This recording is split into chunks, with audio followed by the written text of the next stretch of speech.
Hi patrons! So for this month's exclusive video I'm doing a request which was from Monica, and they wanted to know all about negative space painting, specifically for foliage. So I'm going to walk through my painting process today and show you how I tackle that. I'm going to do a large painting on this page, and then I think I'm going to do a second one on this page using different mediums. For this one I'm using gouache, and so I've got 7 of my colours swatched out here. So I've got a purple, an ochre, chromium oxide green, flesh tint, cadmium yellow, brown and white, and I will put everything that I'm using down below if you want specific shade names.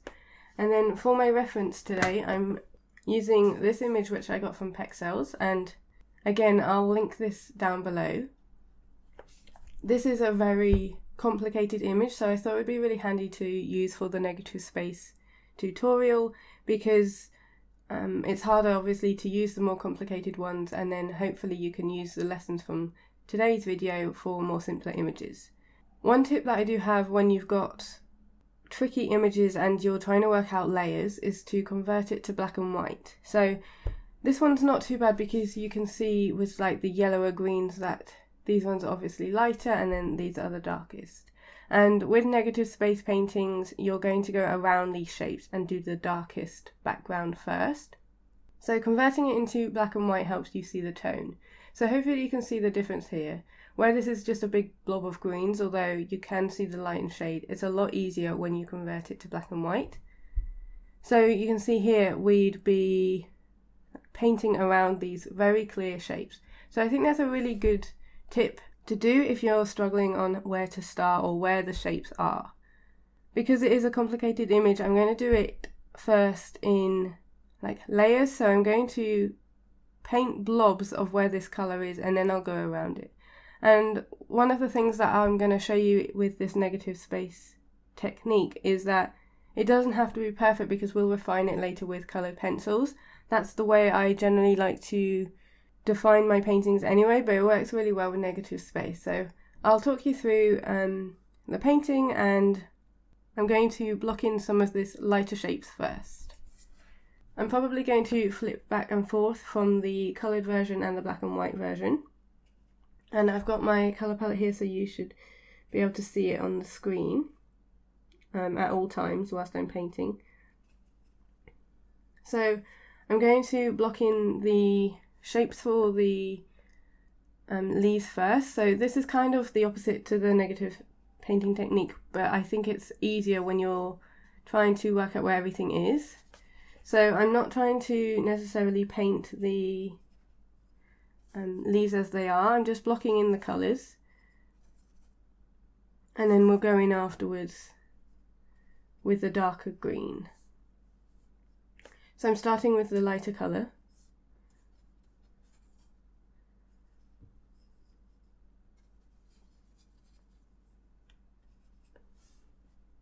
And then I'll mix in a bit more of the chromium oxide and a little bit of the ochre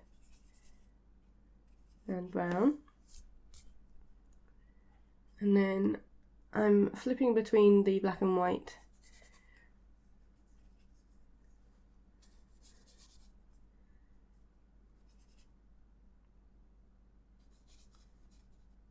So where there is that big jumble of leaves in the middle, again we'll neaten this up when we are doing our details and putting in the background, but at this point it's just a case of putting in some of the block shapes, and I haven't got this perfect. I'm just loosely using the reference as a starting point really. So you can be more precise, you can sketch, but as you know I'm not a lover of sketching, so I'm not doing that.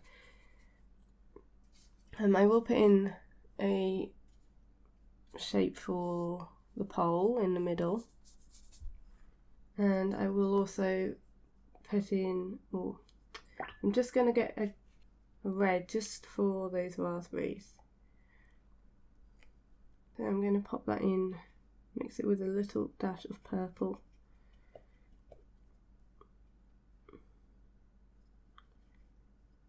Just for the middle there. So that will help us a little bit as well for working out where things are. So that's our basic shapes. In the next one I'm going to show you how to do it with like full layers, so it's more like the traditional negative space technique, but this gives us a good starting point. I haven't put in any of like the vine or the twigs or anything, but what I'm going to do now is mix up a really dark green. I don't mix with black generally. Purple is a really good one to use to create a really dark colour rather than black.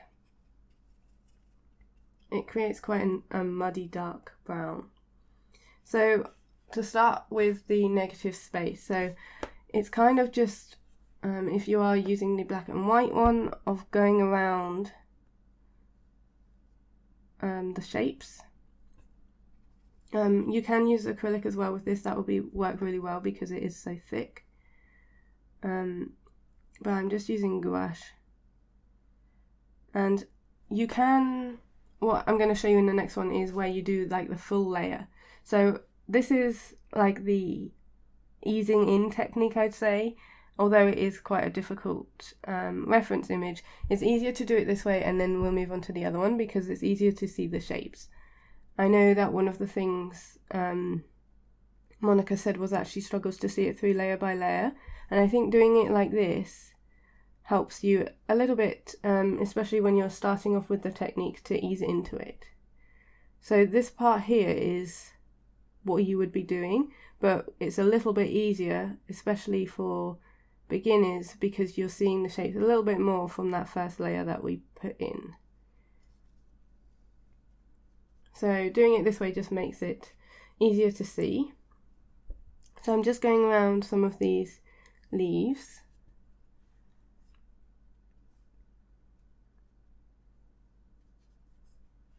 And I really like seeing differences in like tone and stuff, so rather than just sticking with one colour in the background, I'm mixing in some more purple because I'm really enjoying purple and green at the moment. So I'm mixing that in.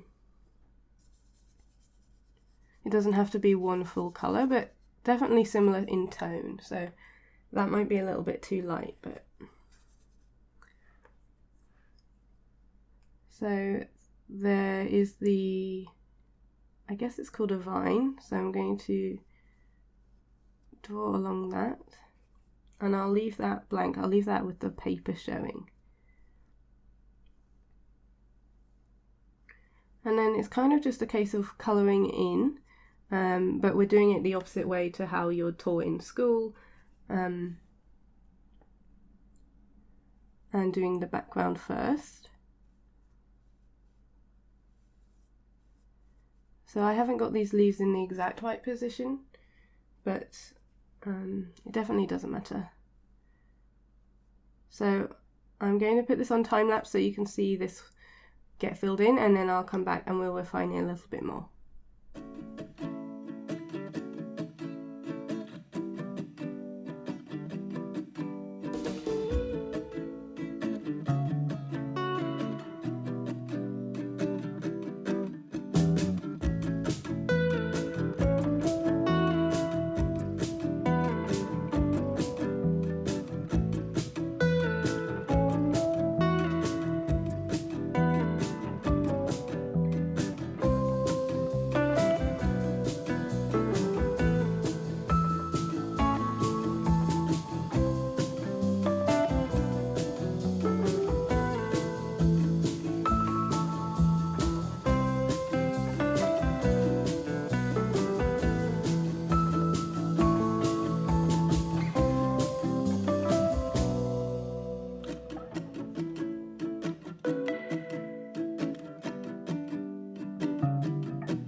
So there's our base layer done. That's the background all filled in.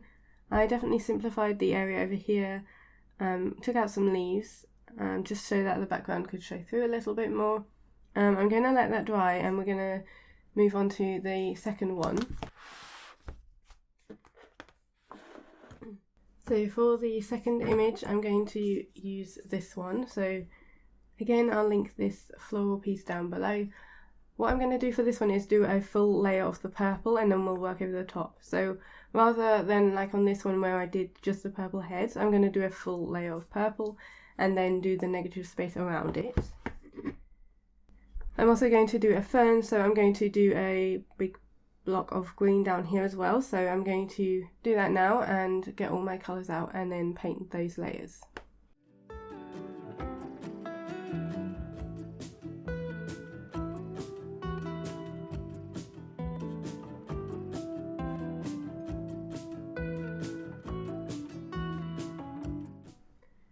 And while that's drying, we're going to move back to the other one and refine it with some coloured pencils.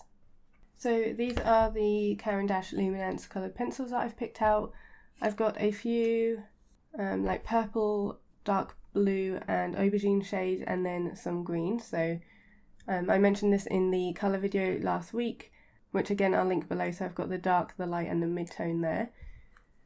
And I'm going to start with my 3 darker tones, which are going to be for refining like the leaves around the background. So this works really well because these are raspberry leaves, so they've obviously got a jagged edge. So in this one I can see that I've missed out the vine. So I think I'll have to use a darker one for that. And I'm just going to go around it. I really love the way these pencils work over gouache, but here with the leaf I'm just going to add in one of the edges.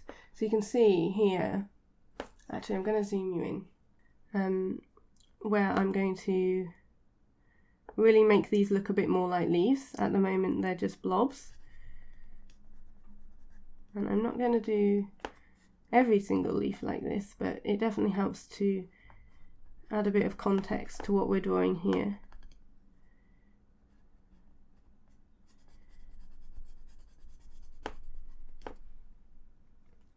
I really like it when I don't often blend all my coloured pencils together. I really like the texture that it gives by not doing that.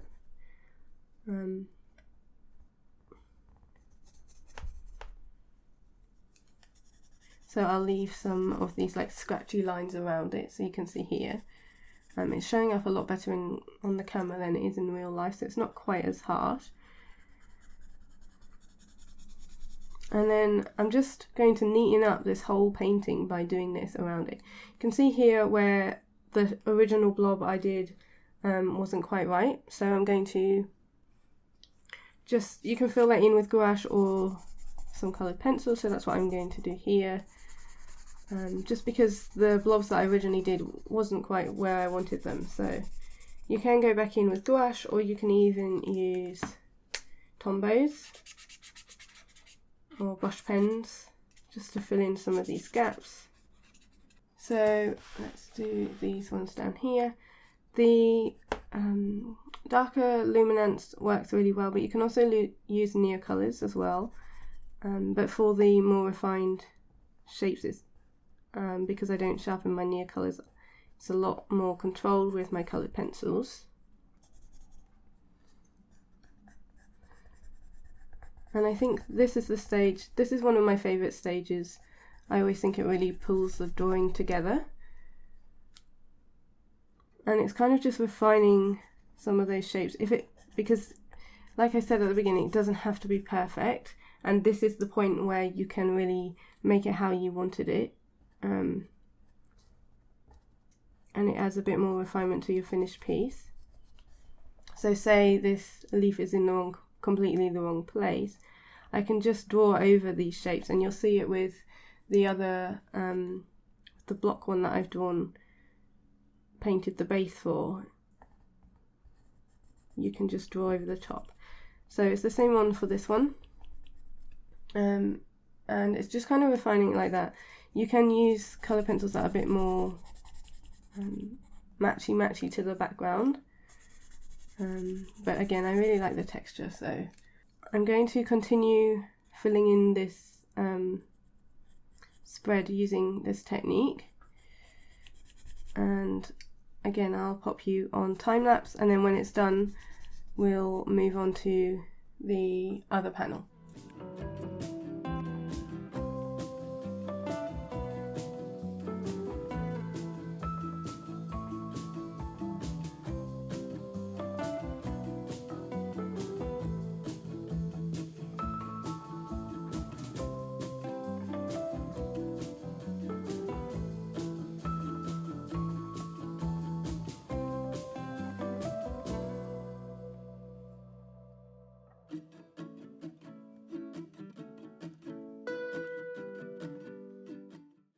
So that's all the refinement I want to do on the edges of the leaves, and now I'm going to use my green pencils just to add on all the details on the actual leaves themselves. And again, this will help bring it together. I'm also going to fill in this little raspberry guy. And this is one of my favourite parts for sure. So if you have gone wrong or missed out like a vine like I have here, you can use white gouache, or gouache is a really good one because it does cover what's already there. So obviously I've got a dark background. You can also use Neocolor, that sometimes works well, or maybe a Luminance would work.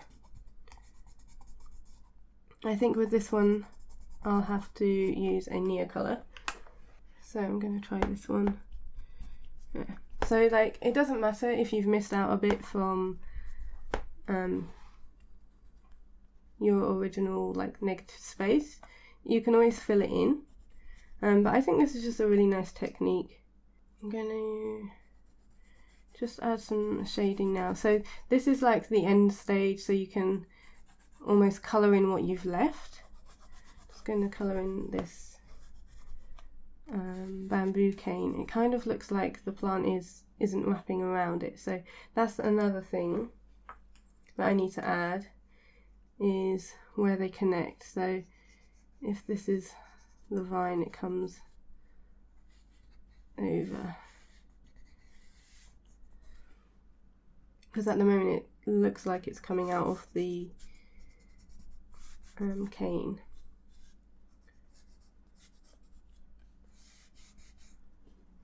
I'm going to leave some bits blank because I think that adds to the effect, and then I'm going to draw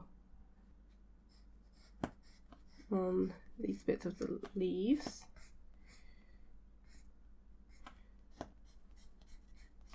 Sometimes it's really hard to remember which way they're supposed to go.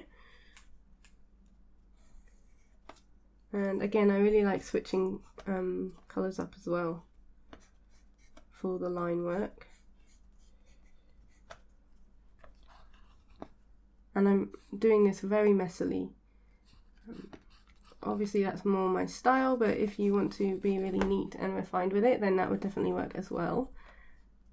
I think it's just a really good technique to practice, and it makes you look at the shapes. So sometimes when you're drawing, you're just drawing what you see, and this definitely makes me more aware of the shapes and what I'm actually drawing if I want to do it again from memory, because most of my work is from references, whereas I think this really makes me look at what I'm drawing, which helps for remembering. So I don't think I'm going to do all of these. I'll just do a few.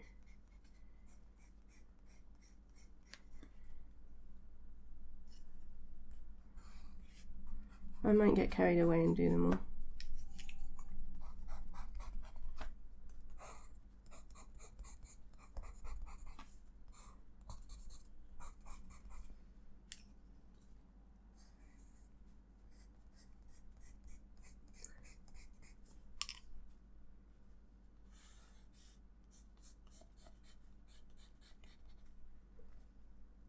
Yeah, I'm definitely getting carried away, but I really like how this one turned out. It is very messy.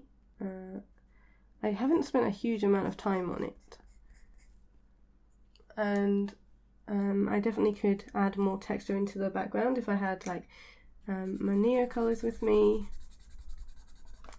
You could definitely keep going with this, but I think I'm going to move back onto our other pieces, so like the more traditional negative space technique. Let's just add some here. So I'm going to stop there. I'll show you some close-ups of this one. So you can see like there's a lot of texture and layering there, which is really nice. And it's not perfect, and I think that lends itself really nicely to this technique. But obviously, like, I could keep going in with the darker colour here and really make it look a bit more refined. I'm going to move on to this one next. I'm going to grab my Neo colours for this one. I'm going to use these Neo colours and some luminance. These are the Olive, Raw Umber, Payne's Grey and the Van Dyke Brown in the Neocolor 2s. And then I've got the dark Thalocyanine Green in the Luminance. And so this is going to be more traditional negative space. You can again do this with the paint over the top, but I'm going to just roughly draw in the outlines. I'm going to use my Neocolor.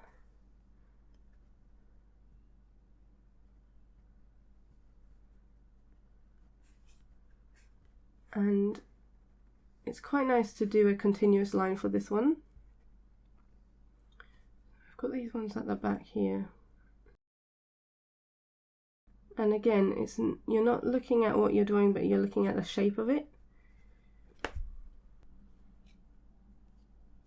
And then there's some here. So we're leaving space for the flowers here. And again, we can come back in and refine it. But down here there is obviously more green, but this is the lighter colour. So this like bluey violet is the lightest colour in the image, which is why we started with that layer. So there's another one over here.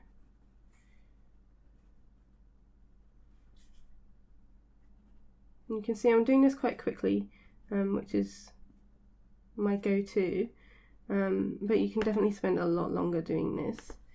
So I've forgotten these ones up there.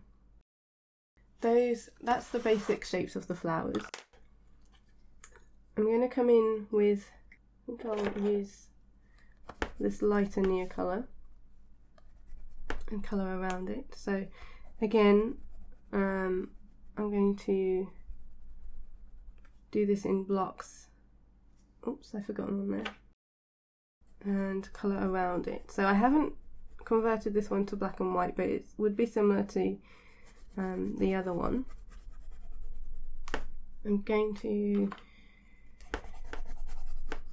add in some more of the greens down here just to show that this is like grass and it's all growing, but I'm going around the shapes that I've already marked out.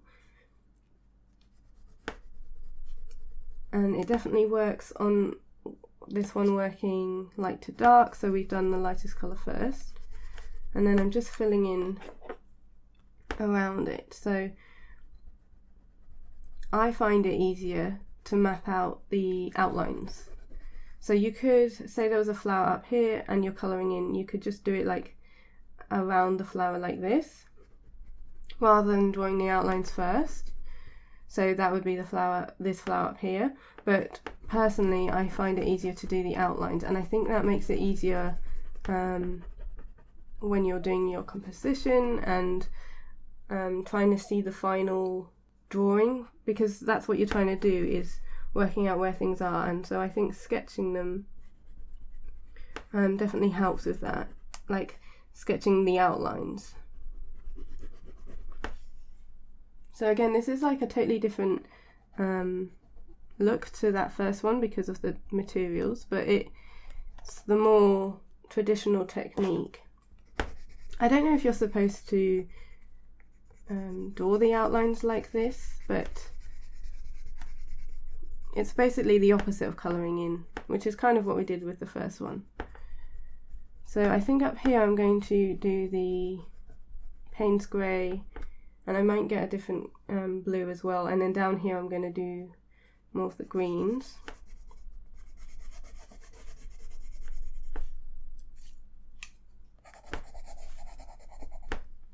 So here's a good example. This doesn't really make sense because we've got the, if I zoom in, where I've coloured in this lighter colour, that's sort of taken away the idea of the negative space technique because I've got the light next to the dark. So I'm going to match my colour next to it to the outline that I've drawn. Otherwise, it looks wrong. So I could have changed my colour for the line work. If I'd done it in the lighter colour like this, then I could just colour around it with this colour. So I'm just going to finish colouring this all in.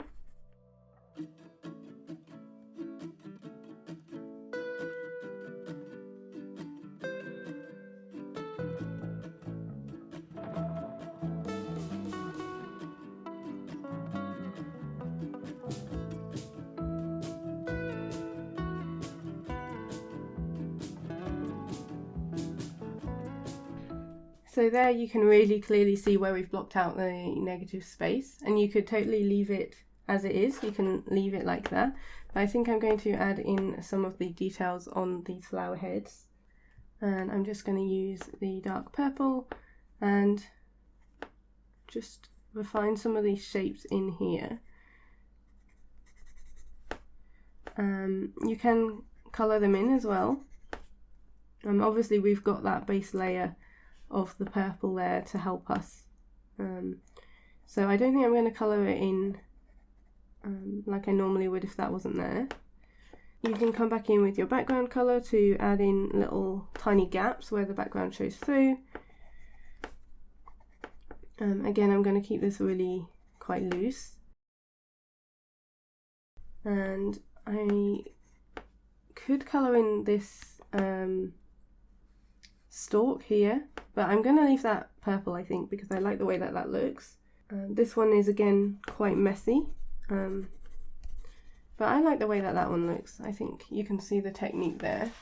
You can really see the lines, but you can definitely blend this. So if I had like paint or water, like you can blend it like this, just to if you want a bit less texture. Because these are Neocolor 2s, but you can also do this with gouache. You can see that makes it look a bit neater. I'm just dipping my finger into my paint water there, but that's quite nice. So that's the more traditional one, I would say, for negative space technique. And for this one, I'm going to just do a fern. So I have a reference of a fern, but I've got to try and make it fit this shape. So I'm going to try and do the background completely. So instead of drawing the outline, I'm going to basically do the continuation of this one. So where this one we did the blobs and then did the outline around it, this one we did the first layer and then the outline on top of that. For this one I'm just going to do the background. So let's use some Neocolors, and I'll start up at the top.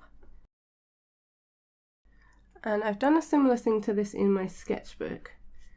I'm going to just swap to gouache because I know that when I do my details like refinement, it will be easier to do with coloured pencils, and the coloured pencils won't go over this Neocolor. So I'm actually going to swap to gouache here.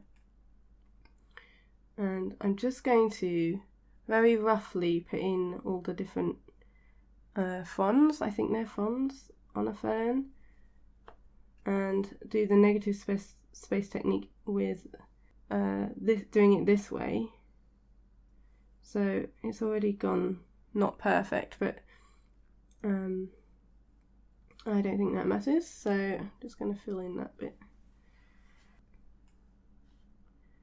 And then again, you'll see when I come in with the coloured pencils, I'm going to refine this again.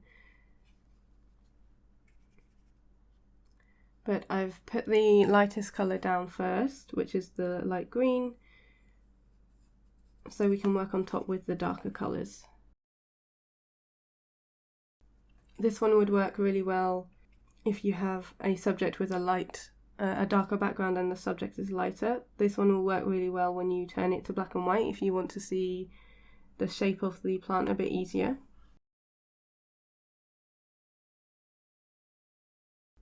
It can definitely get confusing, but I don't think it's anything that you can't fix later on with either another layer of darker gouache or with your details. So that's the basic shape of my fern. And then onto my favourite part, which again is defining those leaves. So you could do this with the paint layer, but it's a lot more controlled if you do it with the coloured pencils like this. So just going in and making it look a bit more fern-like. So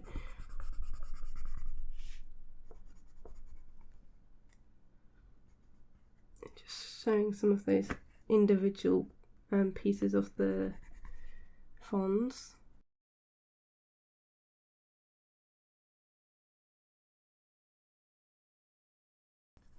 So here, down here, I've left too big of a gap for the stem. So you can just go in and refine it. That's the beauty of this technique. And I really like being able to make it look a bit more neater with the coloured pencils.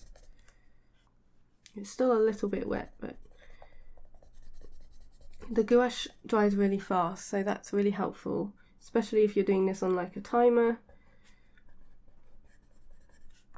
But I'm using the paint layer that I did put down as like the basic shape, and then I'm just going in on top to refine it rather than drawing like a whole new thing. It does help having that base there for me to see where I was planning on putting all the individual leaves. So you can apply this to like anything. I have done the negative space technique with like a house before, a white house, and I did film the process for that, and that I think that was in August, Patreon exclusive, so I will link that down below as well if you'd like to see how this technique applies to other subjects other than plants and foliage. So this isn't the most accurate fern. I think the base bit should be a bit wider, but I really enjoy adding on all these little bits. And again, I'll just come in a little bit there to make that a bit thinner. This is a new one that I got, which is why it's still sharp. This one is Night Blue.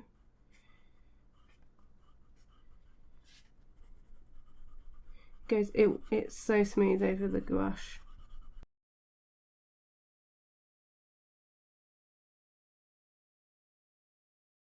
Okay. So I think that's done. Again, you can come in with like the final layer of like line work. You can come in adding like a green line against all of these leaves, but I'm actually going to leave it like that because I don't think it needs anything else. I think you can tell what it is just if I leave it with that shape. So I think this one was the more traditional in terms of negative space on like doing the whole background in one. This one was doing the outlines, and then this one again was doing the blobs first and then going in with the background. So I do think that that's a good way to practice, would be do it with this one and then this one and this one, and I think it helps you see the shapes better, and it kind of just develops that skill on seeing the shapes by starting with it a little bit easier. We put in the blobs first, and so we knew where the leaves were going to be, whereas with this one we did the outline of the leaves, and then with this one you just use the paint to find the outline of the leaves. So I really hope that makes sense. It is a very rough and messy page. I didn't want to spend too long on it, but I hope that it explains the technique okay. You could definitely do it a lot neater than I have, but I really enjoy this one. I think it's a really nice way of working and different to how you would normally approach a painting, so I think it's a really good technique. If you do have any questions, please do pop them down below in the comments and I'll get back to you, or I can always explain something a bit better in a future video. So thank you so much for watching. I hope you enjoy, and if you do follow along and create anything with this technique or using these reference images, then you can use our hashtag KTMoodyPatreon on Instagram. Alright, I'll speak to you all really soon. Thanks for watching. See you later.